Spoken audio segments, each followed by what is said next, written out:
Sir ఒక్క నిమిషం sir, అందరూ ఒకసారి నిలబడి ఒక ఫోటో తీసుకుంటాం.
అసలు మర్చిపోలేని రోజు.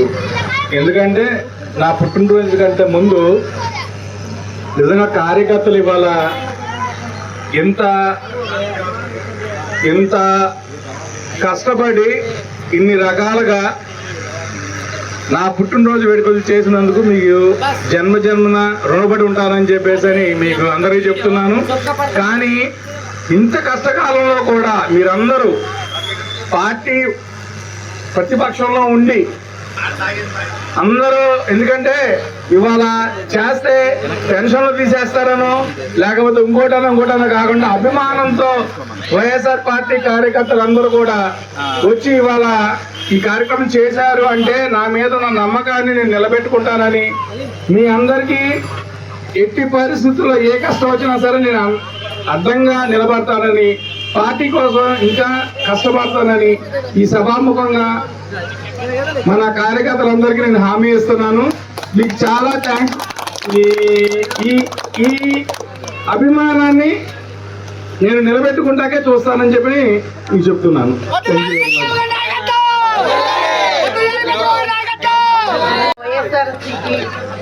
అభిమానులకు అందరికీ కూడా నా హృదయపూర్వక నమస్కారాలండి.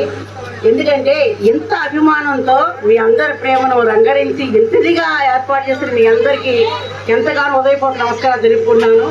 మేము ఏదొచ్చినా సరే మీ అందరికీ అండగా నిలిచి అందరిలో ఒకరి మనిషిగా మేము అందరం ఉంటామని ఆశిస్తూ ఇంతతో తెలియజేసుకుంటున్నాను.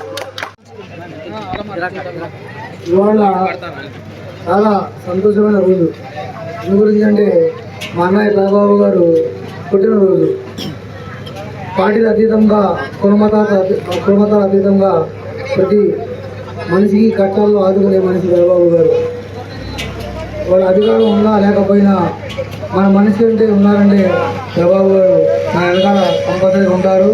ఆయన ప్రతి కష్టంలోనూ మనతో పాటు తోడుగా ఉండాలని నేను నమ్ముతున్నాను.